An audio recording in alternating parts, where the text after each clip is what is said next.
Hello, friend. Today we pick up on a story from the Bible in Mark chapter 8 where a blind man is brought to Jesus to heal him. He leads the man out of town, spits on his eyes, and puts his hands on him and asks the question, "Do you see anything?" "I see men as trees walking," he replies. Such eyesight was inadequate, and the great healer changed all this by touching the man again, so that he saw every man clearly.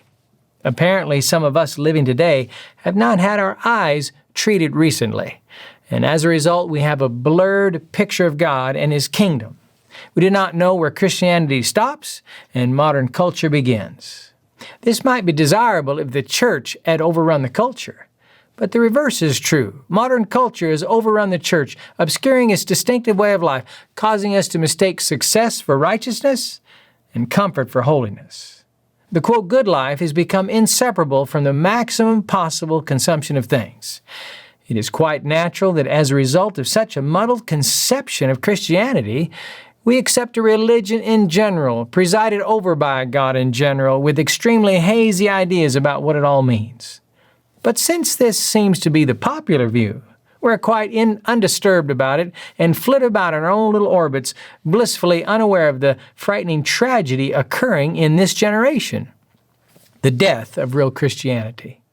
Such a condition is no happenstance. It started in the Garden of Eden when the serpent, replying to Eve's statement that God had specifically forbidden her to eat the fruit of a certain tree, said in essence, God's warning doesn't mean what it seems to say. It means that you will not die, but have more liberty, greater happiness, and that you will enter into a new and more wonderful way of life. And Eve believed the serpent rather than God. A large number of modern Christians seem just as willing to ignore God's specific commands as Eve was. They are engulfed in a certain rationale and in their supreme effort to be inoffensive have watered down their beliefs and standards to the extent that they are indistinguishable from the culture and society in general. How sad God must feel about our lukewarm Christianity fit only for spewing. We are repeating the fatal mistake made 2,000 years ago when the wrong man was crucified. It was not the Son of God, but civilization which was guilty.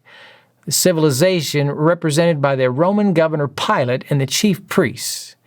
While that civilization sat upon the throne of judgment, man's only hope for salvation traversed its lonely way to the cross. In our efforts to be friends with God and mammon, at the same time, we have compromised truth. History plainly records that when power and knowledge increase, and there is not a corresponding increase or advance in religion, its faith, its practice, deterioration is rapid and sure. And the pity is that it is so imperceptible that we do not recognize it until it's too late, if at all. One word summarizes what has happened: neglect.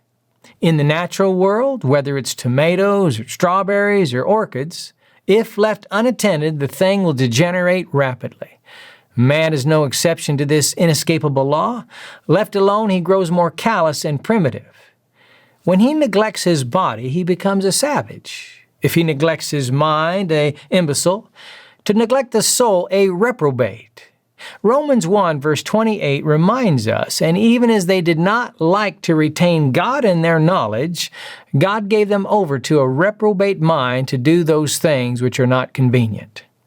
With our minds sealed tight in this false security, we do not realize we are lost. As we sing, all is well, we are unaware sudden destruction is about to overtake us. Jesus warned, not everyone that saith unto me, Lord, Lord, shall enter into the kingdom of heaven, but he that does the will of my Father. Many will say to me in that day, have we not prophesied in thy name, and in thy name done many wonderful works? And then will I profess unto them, I never knew you. Depart from me, ye that work iniquity. Think of it. These people thought that they were saved while doing God's work upon the earth, when actually they were never members of God's family, but active opposers of His kingdom. What a terrible tragedy. What a sad deception. Such a tragedy need not occur. Such self-deception can be prevented. How might you say?